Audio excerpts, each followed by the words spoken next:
pagi saudara yang terkasih di dalam Tuhan Yesus Kristus. Shalom Epipaners. Apa kabar semuanya? Puji Tuhan, sampai pada pagi hari ini kita masih dipelihara oleh Tuhan dan kita terus dilindunginya. Mari saudara, pagi hari yang indah ini kita bawa korban ucapan syukur kita di hadapan Tuhan. Mari kita memuji namanya. Mari kita masuk dalam hadirat Tuhan yang lebih lagi. Kita rindukan Dia lebih lagi. Mari saudara, kita akan berdoa. Bapa kami yang ada di surga, Bapa yang kami panggil di dalam nama Tuhan Yesus Kristus, kami sungguh mengucap syukur kepadamu Tuhan. Pagi hari yang indah ini, kami ada sebagaimana kami ada. Itu semua karena kasih karuniamu, karena anugerahmu yang begitu besar dalam hidup kami. Dan saat ini Tuhan, kami mau masuk dalam hadirat-Mu lebih lagi Tuhan. Dan pada pagi hari ini kami mau menyembah-Mu. Kami mau menginginkan Engkau lebih dari apapun. Kami mau merindukan Engkau lebih lagi Tuhan. Seperti rusa yang merindukan sungai yang berair, demikian jiwa kami merindukan-Mu Tuhan. Dan pada pagi hari ini kami juga akan mendengarkan sebagian daripada firman-Mu. Mari Roh Kudus, Engkau memberkati kami. Engkau mengurapi kami dengan Roh-Mu yang kudus, supaya setiap firman yang kami boleh dengar boleh menjadi rema dalam hidup kami, tertulis dalam loh hati kami, dan itu menjadi kekuatan dan pengharapan bagi kami. Terpujilah nama-Mu ya Bapa yang baik. Kami serahkan semua ke dalam tangan kasih-Mu. Ibadah ini dari awal hingga akhir daripada ibadah ini ada di dalam tangan kasih-Mu Bapa. Terima kasih Tuhan Yesus Kristus. Kami berdoa dan mengucap syukur. Haleluya. Amin. Mari saudara, kita masuk dalam hadirat Tuhan lebih lagi. Kita sanjung tinggi namanya. Yesus Kristus adalah Tuhan. Yesus Kristus adalah Mesias. Yesus Kristus adalah anak Allah yang hidup, yang kita sembah, yang kita puja. Ku sanjung Kau di tempat tinggi. Haleluya. Ku sanjung Kau di tempat tinggi, sebab Engkau Imam besar agung. Ku sanjung Kau lebih dari yang lain,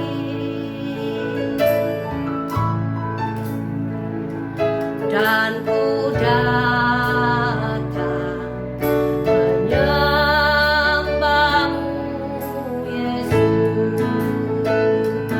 Ku sanjung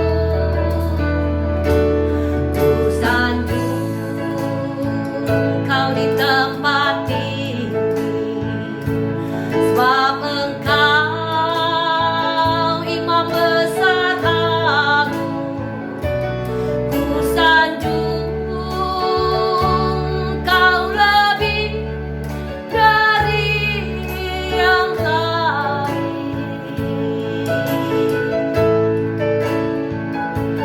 dan ku datang menyembah-Mu Yesus. Kau ku sembah,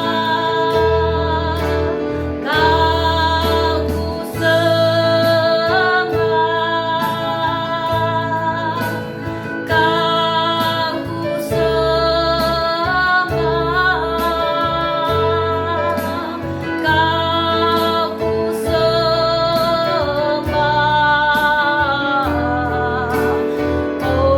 Oh Tuhan, Kau ku sembah, Kau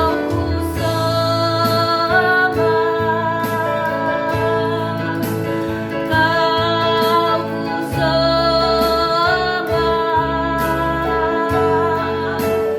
Kau ku sembah.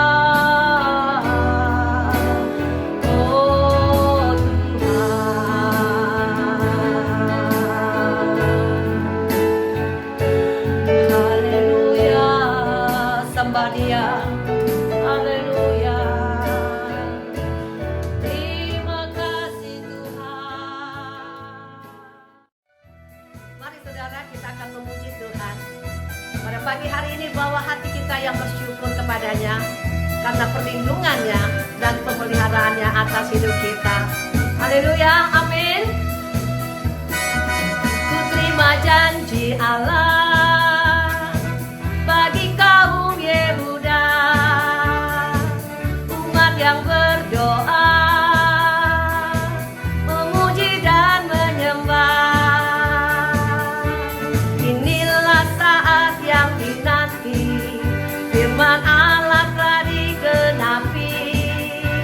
Kulihat penuaian terjadi yang melanda seluruh bumi. Tuhan memberiku kegirangan dan sukacita melimpah. Minyak yang baru dicurahkan, haleluya ku bersorak. Tuhan memberiku kegirangan dan sukacita melimpah. Minyak yang baru dicurahkan, haleluya ku bersorak. Ku terima janji Allah bagi kaum Yehuda, umat yang berdoa, memuji dan menyembah. Inilah saat yang dinanti, firman Allah telah digenapi. Kulihat penuaian terjadi yang melanda seluruh bumi. Firman Tuhan pada pagi hari ini terambil di 1 Korintus 15 ayat 1 sampai 20. Saya beri tema menaruh pengharapan kepada kebangkitan Kristus Yesus. Saudara, sebagai orang percaya, kita mempunyai pengharapan yang besar di dalam kebangkitan Kristus Yesus. Kita boleh melihat bahwa di hari-hari terakhir ini adalah hari-hari yang begitu sulit. Ekonomi juga sulit, ditambah lagi dengan adanya pandemi virus corona COVID-19, di mana banyak pihak yang mengalami kesulitan ekonomi, banyak orang di PHK. Saudara, sebagai orang percaya, kita punya pengharapan yang besar di dalam Kristus Yesus. Dan Tuhan memberikan saya pengertian pada saat saya merenungkan firman Tuhan ini tentang kebangkitan. Tuhan memberikan saya bayangan bagaimana depresinya murid-murid Tuhan Yesus sebelum melihat dengan mata kepala sendiri bahwa Tuhan Yesus adalah Tuhan yang bangkit, bukan Tuhan yang mati. Nah, pada saat sebelum mereka percaya dan terima bahwa Kristus Yesus Tuhan mereka, guru mereka itu bangkit, mereka mengalami depresi yang berat. Seperti mungkin masa sekarang ini, saudara, kita sedang menantikan kebangkitan yang Tuhan akan berikan kepada kita. Dan masa-masa sekarang ini mungkin masa-masa penantian di mana kita sebagai orang percaya mengalami banyak tantangan dan ujian. Dan mungkin sama dengan murid-murid Tuhan Yesus sebelum mereka menyaksikan kebangkitan Tuhan Yesus. Mereka melihat gurunya disalib. Sulit membayangkan, saudara, depresi yang dialami oleh murid-murid Tuhan Yesus pada saat Tuhan Yesus disalib. Mereka percaya bahwa gurunya adalah seorang Mesias. Tapi kenyataannya Tuhan Yesus tergantung di atas kayu salib. Mereka tahu Mazmur 16 ayat 10 mengatakan, sebab engkau tidak menyerahkan aku ke dunia orang mati dan tidak membiarkan orang kudusmu melihat kebinasaan. Tetapi kenyataan gurunya tergantung di atas kayu salib. Mereka, murid-murid Yesus, tidak mengerti perkataan Yesus pada saat Tuhan Yesus bersama-sama dengan mereka. Padahal Tuhan Yesus sudah memberitahukan sampai 3 kali tentang penderitaan yang akan dialami olehnya. Tetapi penderitaan itu tidak membawa dia kepada alam maut. Padahal Tuhan Yesus sudah memberitahukan kepada mereka berkali-kali tentang penderitaan yang akan dialami, tetapi kebangkitan akan menjadi kemenangan bagi Tuhan Yesus Kristus. Mereka tidak mengerti. Mari saudara, coba kita baca firman di Matius 16 ayat 21. Begini bunyi firman Tuhan. Sejak saat itu Yesus mulai menyatakan kepada murid-muridnya bahwa ia harus pergi ke Yerusalem dan menanggung banyak penderitaan dari pihak tua-tua, imam-imam kepala, dan ahli-ahli Taurat, lalu dibunuh dan dibangkitkan pada hari ketiga.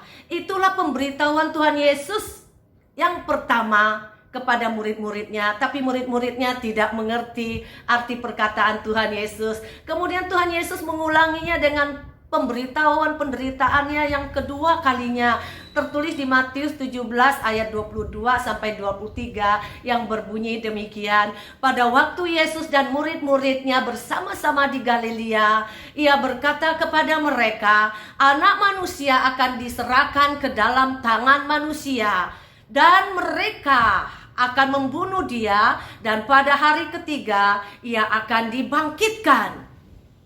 Tapi murid-murid Tuhan Yesus hanya bersedih hati dan tidak mengerti perkataan Tuhan Yesus itu. Dan Tuhan Yesus memberitahukan kepada mereka penderitaannya untuk yang ketiga kalinya, yaitu tertulis di Matius 20 ayat 18 sampai 19. Sekarang kita pergi ke Yerusalem dan Anak Manusia akan diserahkan kepada imam-imam kepala dan ahli-ahli Taurat, dan mereka akan menjatuhi dia hukuman mati, dan mereka akan menyerahkan dia kepada bangsa-bangsa yang tidak mengenal Allah, supaya ia diolok-olokkan, disesah, dan disalibkan, dan pada hari ketiga ia akan dibangkitkan.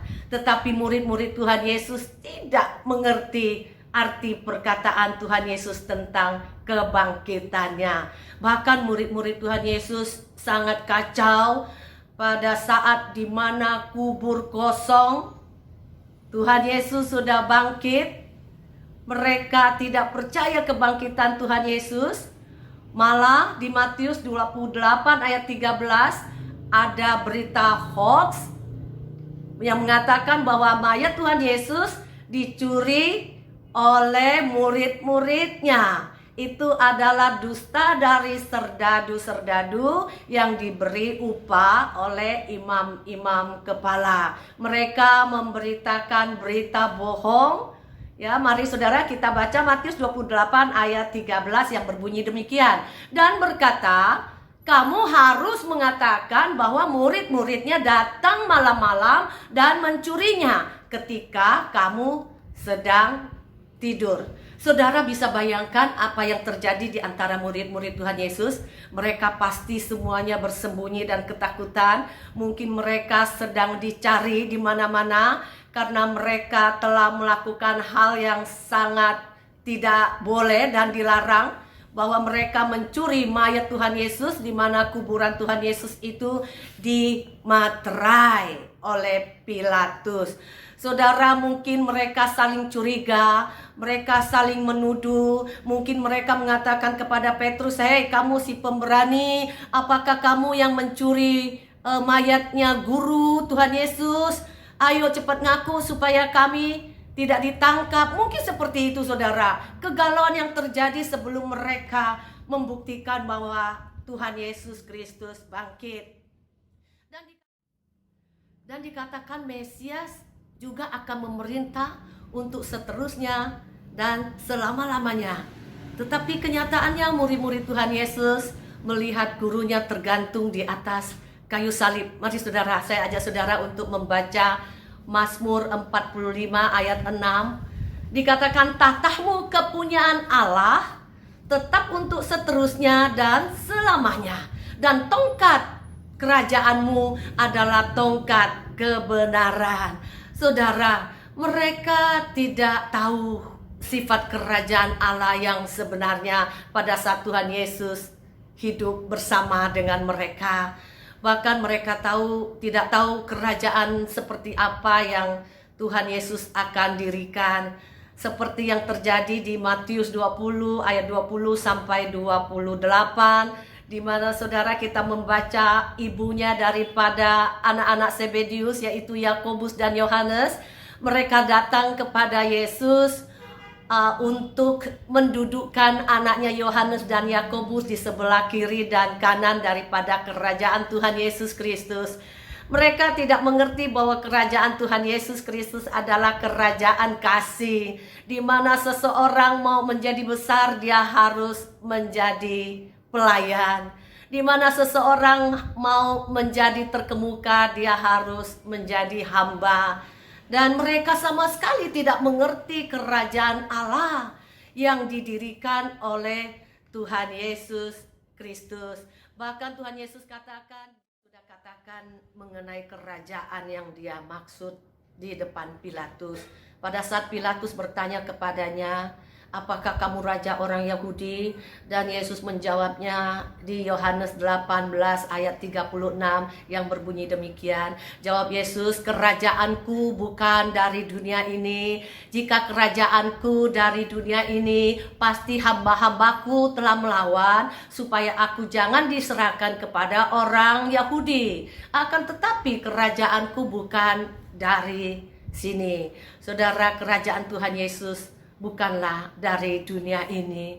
Dan murid-murid Tuhan Yesus, mereka begitu takut pada saat mereka melihat gurunya ditangkap dan gurunya diadili. Mereka tercerai-berai. Dan Markus 14 ayat 50 katakan mereka melarikan diri. Dan yang paling malu mungkin murid yang bernama Petrus sang pemberani itu. Bagaimana dia mengatakan di Matius 16 ayat 16. Dan dia katakan kepada Yesus bahwa engkau adalah Mesias. Engkau adalah anak Allah yang hidup. Nah, di Matius 26 ayat 33. Petrus sekali lagi mengatakan bahwa jikalau pada saat Yesus ditangkap atau diadili, dia adalah satu-satunya orang yang tidak tergoncang imannya. Dan dia katakan walaupun murid-murid lain tergoncang imannya, sekali-kali aku tidak akan. Di Matius 26 ayat 33. Tetapi di pasal yang sama di ayat 74 sampai 75, Petrus menyangkal Tuhan Yesus sebanyak 3 kali sebelum ayam berkokok. Bahkan dia mengutuk dan bersumpah dan mengatakan bahwa dia tidak kenal dengan Yesus. Saudara, Thomas, salah satu dari murid Tuhan Yesus, dia juga tidak mengerti tentang kebangkitan Tuhan Yesus. Dan bahkan dia tidak percaya. Dan dia katakan di Yohanes 20 ayat 25. Maka kata murid-murid yang lain itu kepada Thomas, kami telah melihat Tuhan. Tetapi Thomas berkata kepada mereka, sebelum aku melihat bekas paku pada tangannya, dan sebelum aku mencucukkan jariku ke dalam bekas paku itu, dan mencucukkan tanganku ke dalam lambungnya, sekali-kali aku tidak akan percaya. Saudara, Thomas akhirnya mengakui kebangkitan Kristus Yesus pada saat Yesus datang dengan tubuh kebangkitan, datang kepadanya. Tertulis di Yohanes 20 ayat 27 sampai 29. Mari kita baca.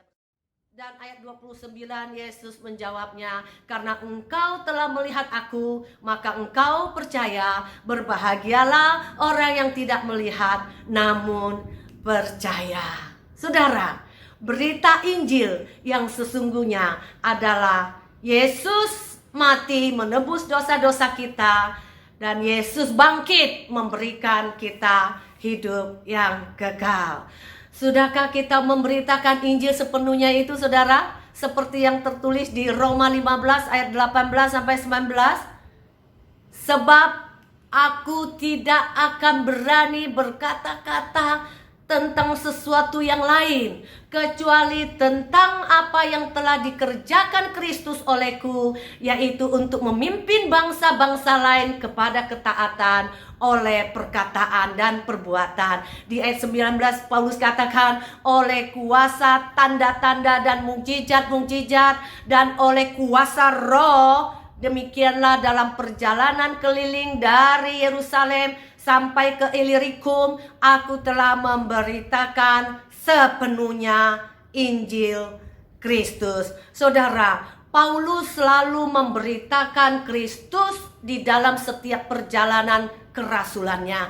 Dan dia katakan Yesus mati, tapi Yesus bangkit. Dia adalah anak Allah yang hidup karena dia bertemu Yesus sendiri di jalan menuju ke Damsyik. Dan dia terus memberitakan kesaksian itu di mana-mana. Mari kita baca di 1 Korintus 15 ayat 1 sampai 8, saudara. Dan sekarang saudara-saudara, aku mau mengingatkan kamu kepada Injil yang aku beritakan kepadamu dan yang kamu terima dan yang di dalamnya kamu teguh berdiri. Saudara, kita disuruh teguh berdiri untuk Injil yang diberitakan oleh murid-murid Tuhan Yesus, yaitu Yesus mati, Yesus bangkit. Dan Paulus katakan pegang teguh Injil yang menyelamatkanmu di ayat kedua. Oleh Injil itu kamu diselamatkan asal kamu teguh berpegang padanya seperti yang telah kuberitakan kepadamu, kecuali kalau kamu telah sia-sia saja menjadi percaya.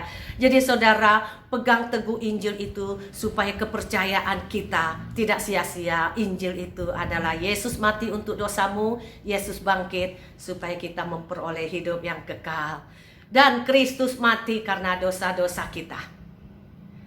Mari saudara, kita baca ayat ketiga. Sebab yang sangat penting telah kusampaikan kepadamu, yaitu apa yang telah kuterima sendiri, ialah bahwa Kristus telah mati karena dosa-dosa kita sesuai dengan kitab suci. Saudara, saya kasih penekanan sesuai dengan kitab suci. Artinya, Yesus mati karena dosa-dosa kita sudah dinubuatkan di perjanjian lama. Mari saudara, kita buka di Yesaya 53 ayat 5 yang berbunyi, dia tertikam oleh karena pemberontakan kita, dia diremukan oleh karena kejahatan kita. Ganjaran yang mendatangkan keselamatan bagi kita ditimpakan kepadanya, oleh bilur-bilurnya kita telah menjadi sembuh. Dan itu diteguhkan oleh Petrus di 1 Petrus 2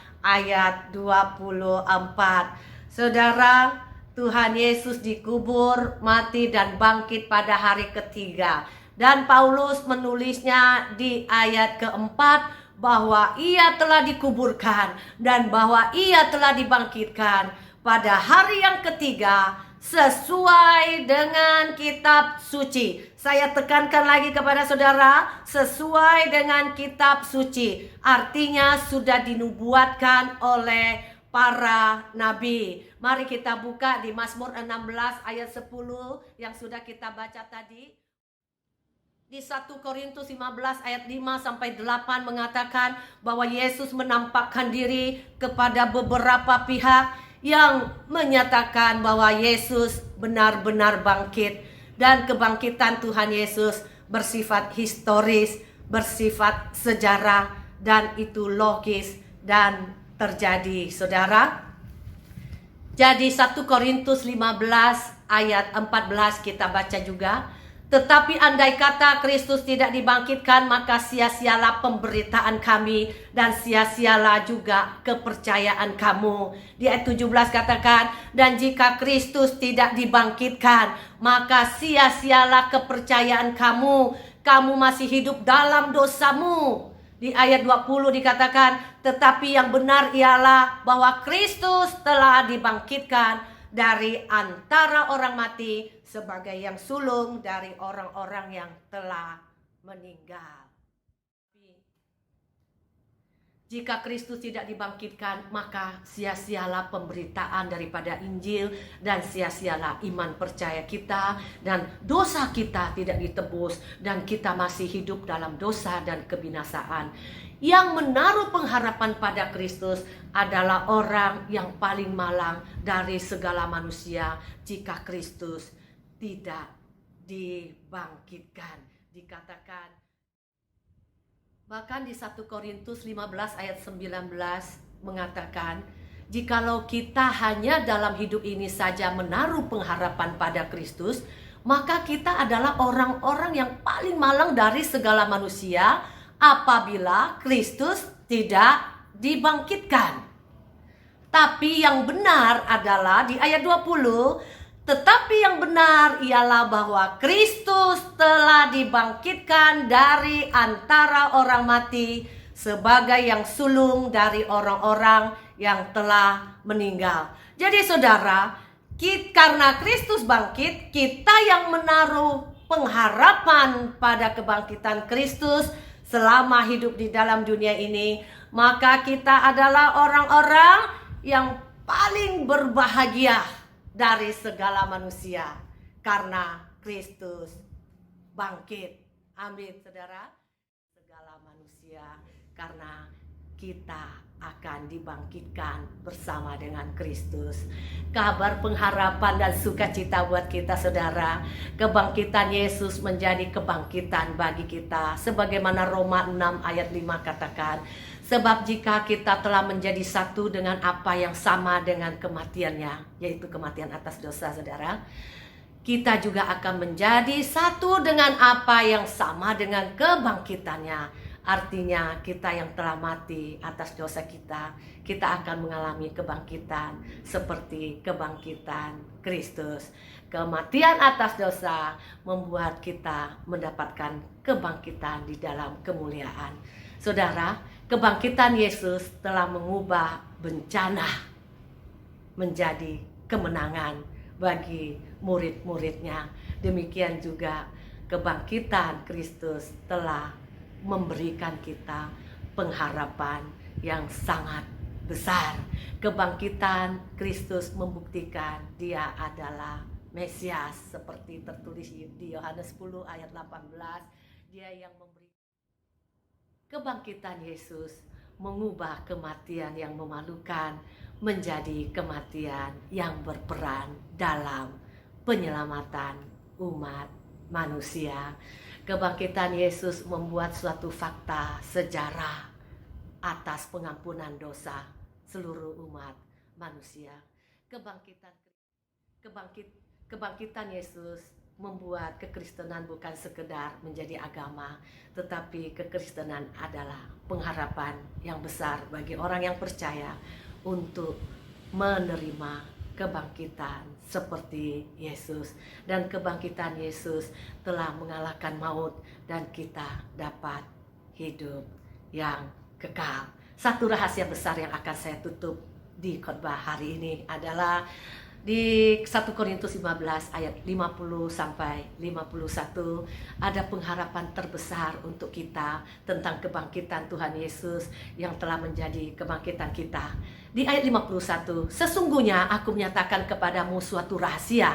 Kita tidak akan mati semuanya, tapi kita semuanya akan diubah dalam sekejap mata. Pada waktu bunyi nafiri yang terakhir, sebab nafiri akan berbunyi dan orang-orang mati akan dibangkitkan dalam keadaan yang tidak dapat binasa, dan kita semua akan diubah. Saya akan tutup firman Tuhan pada pagi hari ini dengan sebuah pesan. Taruh pengharapanmu kepada kebangkitan Kristus dan nantikanlah kebangkitanmu dengan iman yang tak tergoyahkan. Haleluya, Tuhan Yesus memberkati. Saudara, mari kita masuk dalam doa syafaat. Satukan hati kita untuk berdoa. Bapa kami yang ada di surga, kami sungguh mengucap syukur kepadamu Tuhan. Pada hari ini firman-Mu telah disampaikan Tuhan. Biarlah kami semakin mencari kebenaran firman-Mu Bapa, supaya kami semakin beriman di hari-hari yang sulit ini Tuhan. Di hari-hari terakhir ini Tuhan, setelah tahu kebenaran firman-Mu, kematian bukanlah hal yang menakutkan lagi bagi kami Tuhan. Ketakutan kami telah digantikan dengan pengharapan dan sukacita yang besar, karena kebangkitan-Mu membuat kami penuh dengan pengharapan Bapa. Kami bersyukur Tuhan untuk kematian-Mu Tuhan. Kami bersyukur untuk kebangkitan-Mu Tuhan. Kami bersyukur untuk keselamatan-Mu dan pengharapan-Mu yang Engkau berikan kepada kami. Bapa, kami bersyukur karena kami telah dipilih. Kami adalah orang-orang yang paling berbahagia dari segala manusia, karena kami menantikan kebangkitan-Mu. Karena Engkau bangkit Tuhan, sesuai penggenapan firman-Mu Tuhan, bahwa Engkau akan segera datang kembali dan mengangkat kami, memberikan kami tubuh kebangkitan. Dan sebelum peristiwa yang sangat mulia ini terjadi, bahwa akan ada hari-hari yang sulit Tuhan, tapi biarlah hari-hari yang sulit ini yang kami akan lewati tidak membuat iman kami lemah, tapi membuat kami semakin kuat. Iman kami diuji Tuhan, iman kami dimurnikan, disucikan, dikuduskan, dan membuat kami timbul seperti emas murni Bapa. Bapa, Engkaulah kekuatan kami, perlindungan kami, tempat kami bernaung. Biarlah hati kami melekat kepadamu. Luputkan kami Tuhan, karena kami mengenal nama-Mu. Dan kami percaya sebagaimana Engkau meluputkan Nuh dari air bah, sebagaimana Engkau meluputkan Lot dari hujan api di Sodom Gomora, Engkau juga akan meluputkan kami dari segala wabah, bencana, dan lainnya Tuhan.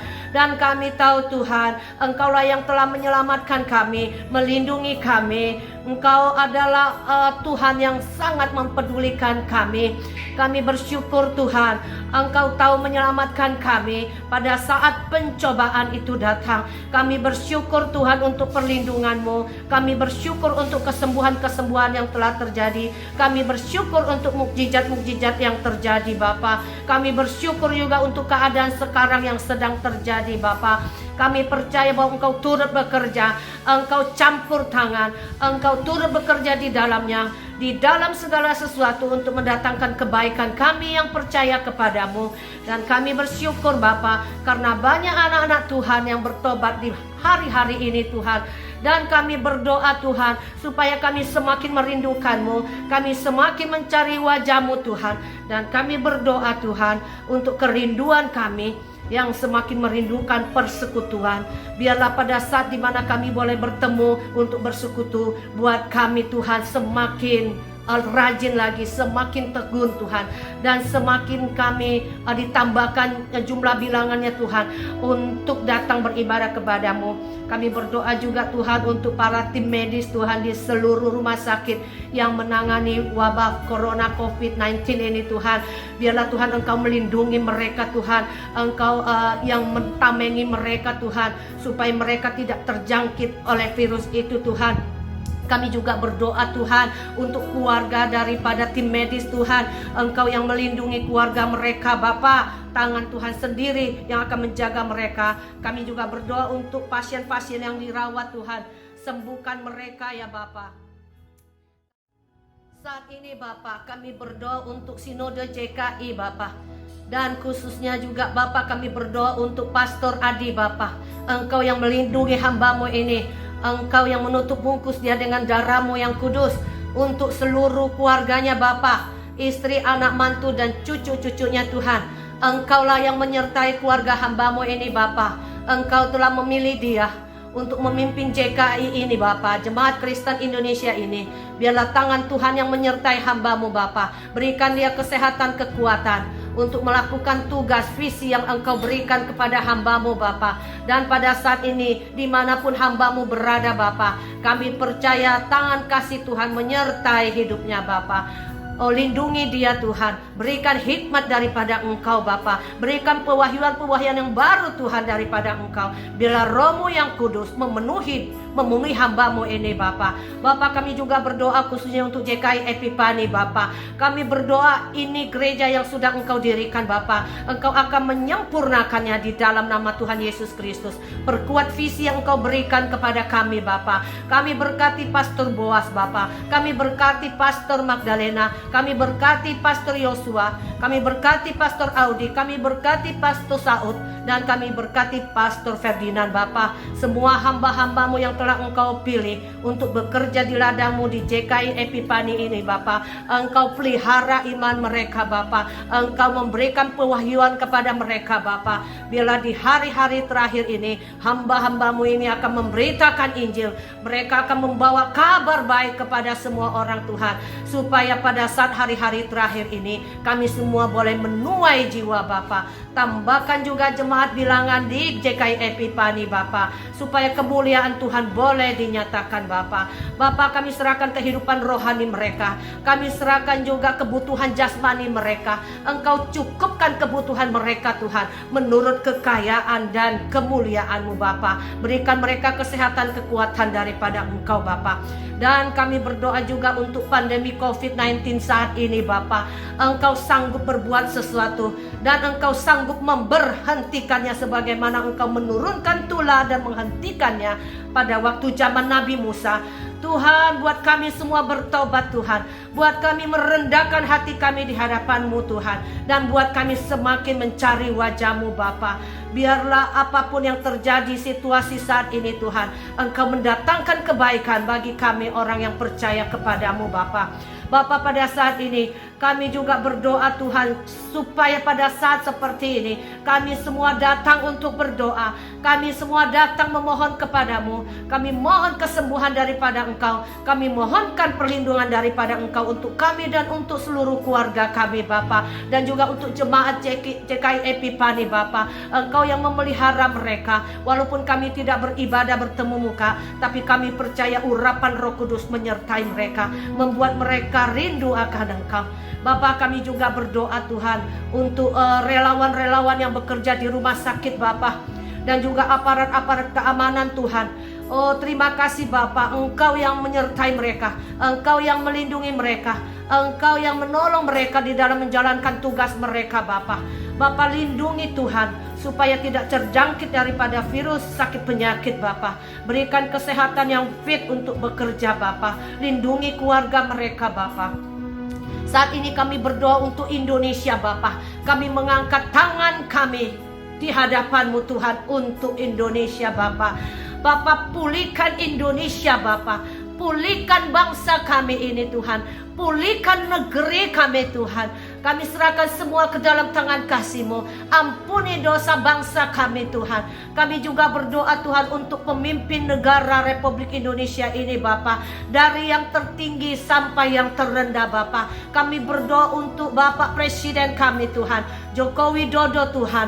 Engkau yang memimpin pemimpin kami, Engkau yang memegang tangan kanannya untuk memimpin negeri ini. Pemimpin kami diberkati Tuhan, keluarganya diberkati Tuhan, kesehatannya diberkati Tuhan, dan perlindungan Tuhan atas Joko Widodo Presiden kami Tuhan. Berikan hamba-Mu ini hikmat kepintaran daripada Engkau untuk mencari solusi di dalam situasi yang sulit ini Bapa. Bapa, kami percaya Tuhan, Engkau yang menolong Bapak Joko Widodo untuk memimpin negeri Indonesia ini, dan kami percaya Indonesia akan diberkati di dalam nama Tuhan Yesus Kristus. Jauhkan Indonesia, lepaskan Indonesia dari wabah virus apapun Tuhan. Lalukan segera Tuhan wabah ini Tuhan. Dan Tuhan yang mengalami PHK Tuhan, yang mengalami krisis Tuhan, Tuhan buka jalan Tuhan. Oh Tuhan, Engkau yang melindungi mereka, Engkau yang memberkati mereka, Engkau yang memenuhi kebutuhan mereka. Kami juga tolak segala kriminalisasi Tuhan. Kami tolak semua tindakan kriminal pada saat situasi yang sulit ini Bapa. Lindungi semua kami anak-anak-Mu di dalam nama Tuhan Yesus Kristus. Bapa, kami berdoa Tuhan untuk anak-anak untuk hamba-Mu. Kami berdoa untuk hamba-hamba-Mu yang kekurangan makanan Tuhan, yang mungkin pada saat ini ada sakit penyakit, ada beban yang berat Tuhan. Kami percaya Roh Kudus-Mu yang menjadi pertolongan mereka. Engkau akan memerdekakan mereka. Engkau yang memenuhi kebutuhan mereka. Yang sakit sudah disembuhkan, yang berbeban berat sudah dilepaskan di dalam nama Tuhan Yesus Kristus. Yang menunggu jawaban dari Tuhan, jawaban dari Tuhan sudah disediakan di dalam nama Tuhan Yesus Kristus. Kami klaim janji pemeliharaanmu Tuhan, damai-Mu Tuhan. Cukupkan kebutuhan bangsa ini di dalam nama Tuhan Yesus Kristus. Bapa, kami serahkan semua ke dalam tangan kasih-Mu. Kami serahkan keluarga kami di dalam tangan kasih-Mu Bapa. Kami serahkan keluarga kami yang studi Bapa. Oh Tuhan, memberikan hikmat kepada anak-anak-Mu supaya boleh menyelesaikan studi mereka dengan keadaan baik. Kami berdoa juga untuk semua orang tua supaya semakin beriman Tuhan, mendidik anak-anaknya di dalam kasih Tuhan. Saat ini Tuhan, kami serahkan semua ke dalam tangan kasih-Mu. Kami berdoa Tuhan, kami percaya bahwa doa kami sudah didengar oleh Engkau. Di dalam nama Tuhan Yesus Kristus, Kami berdoa dan mengucap syukur. Haleluya, haleluya, amin. Saudara, sebelum kita akhiri ibadah kita hari ini, mari kita akan menerima berkat Tuhan. Angkat tangan saudara dengan iman. Tangan Tuhan sendiri yang akan turun memberkatimu di dalam nama Tuhan Yesus Kristus. Tuhan memberkati engkau dan melindungi engkau. Tuhan menyinari engkau dengan wajahnya dan memberikan engkau kasih karunia. Tuhan menghadapkan wajahnya kepadamu dan memberikan engkau damai sejahtera. Damai sejahtera dari Allah Bapa di surga yang melampaui segala akal pikiran manusia akan memelihara hati dan pikiranmu di dalam kasih karunia Tuhan Yesus Kristus. Pertolongan, penghiburan, dan penyertaan daripada Allah Roh Kudus mulai sekarang sampai Tuhan Yesus datang menjemputmu di awan-awan permai. Dalam nama Tuhan Yesus Kristus, semua yang beriman katakan amin. Kiranya Engkau memberkati aku berlimpah-limpah dan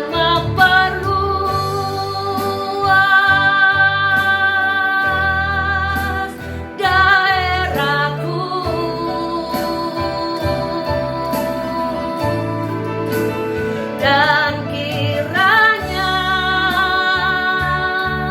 tanganmu menyertai aku dan melindungi aku daripada malapetaka, sehingga kesakitan tidak menimpa aku, sehingga kesakitan tidak menimpa aku. Haleluya. Ibadah kita sudah selesai. Saat teduh dan Tuhan Yesus memberkati. Selamat hari Minggu. Shalom semua saudaraku. Haleluya.